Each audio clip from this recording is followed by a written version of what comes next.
Okay, ngayon, meron tayong figure dito. Ito yung question. Bigyan natin ng hint. Letter A.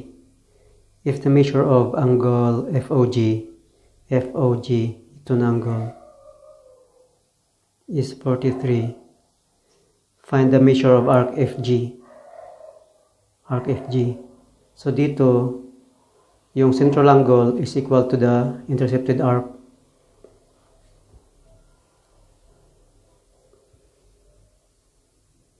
So yung central angle is equal to the intercepted arc.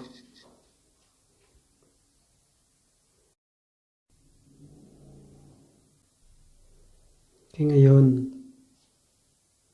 ngayon, letter B tayo. If the measure of arc EF is 53, this is arc EF, 53. Find the measure of angle EOH, ito. Okay, find the measure of arc HE. So ito, arc HE. So ito siya diameter. So ang kalahati nito is this is semicircle. So this is equal to 180. So ito na arc AH, this is 180 minus 53.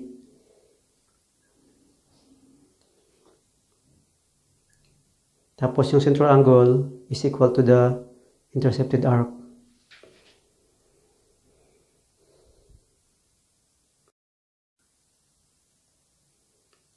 Ngayon, letter C tayo.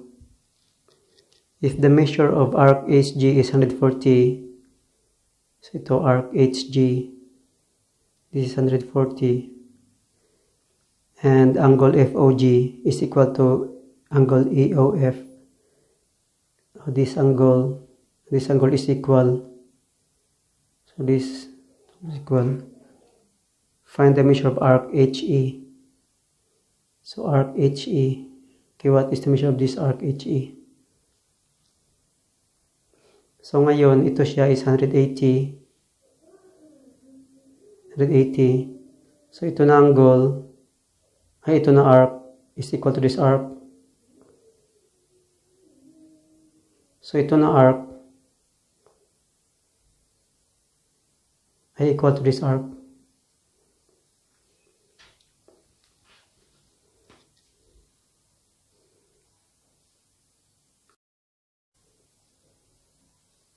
Okay, ngayon, letter D tayo. If the measure of our angle AHF is equal to 6x minus 4, and the measure of arc EF is 10x plus 2, find the measure of arc EF. So itong arc EF, this is angle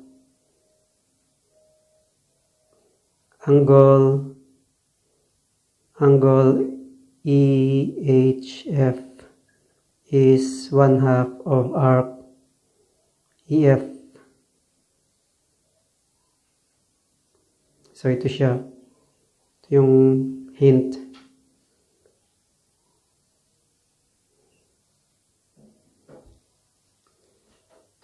Yun sa letter D.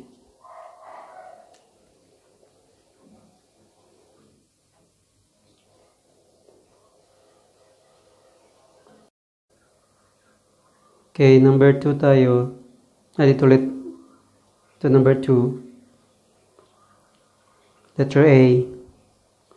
If the measure of arc AD ito, this is 165. And the measure of arc BD is 63.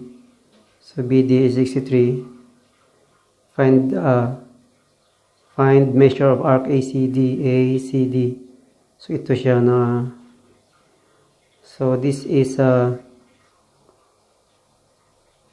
arc ACD, angle ACD is equal to 1/2 AD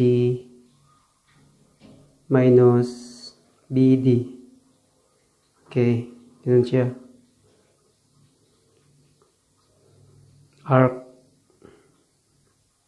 So, angle ACD is equal to 1/2 of arc AD minus arc BD.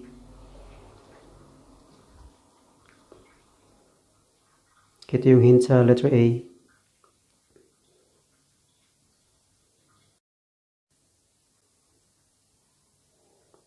So, letter B. If the measure of arc BD is 55, so 55, and the measure of arc ACD, angle ACD is 43, this is 43. Find the measure of arc AD. So, ito nang hinahanap. So, this is equal to, okay, big arc. Okay, so ito yung formula natin. Arc AD is equal to 2 times the angle ACD minus arc BD.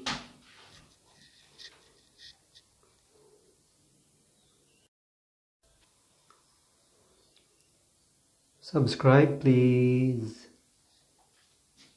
and click the bell. Click the bell.